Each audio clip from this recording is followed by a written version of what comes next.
Hello students, कैसे हैं आप सब। उम्मीद करती हूँ आप सब अच्छे होंगे। माय डियर स्टूडेंट्स, आज हम तुम्हारा ओडिया ग्रामर डिस्कस करेंगे। Okay, so my dear students, open your Odia book page number 109 and try to understand this. Standard 5 रो पिला माने तुमर विपरीत अर्थबोधक शब्द आज आम पढ़ा।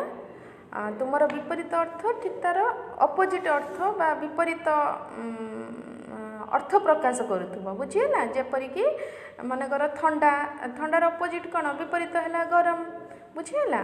तो से अनुसार असुस्थर सुस्थ, अल्पर बहुत, अभिशाप आशीर्वाद, अज्ञ विज्ञ, अमूल्य मूल्य बुझीला।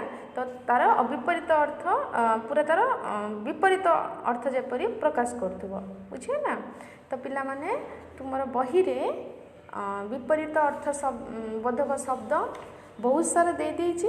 109, 110 पेज रे, 111, 112, 113 बुझीला।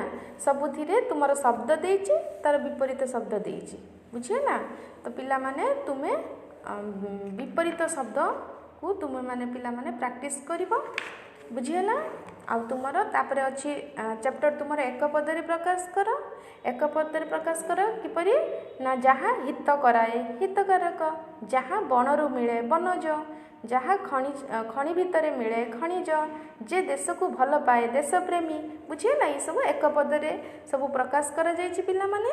तुमर 114, 115, 116, 117, 118 एतिक पर्यंत पिला माने दिया जाइछि।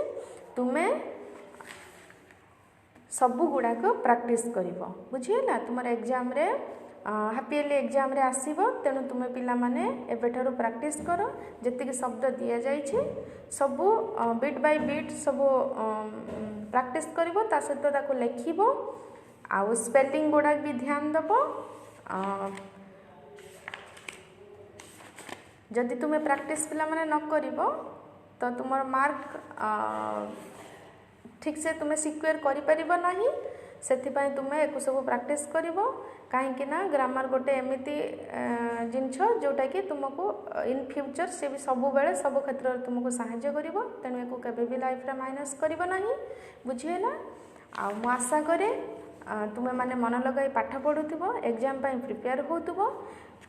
आम नेक्स्ट क्लास पाई पिला माने वेट करिवो। पुणी नेक्स्ट चैप्टर रे आमे देखा हबा। ठीक अछि पिला माने, रहुछि। Thank you, bye.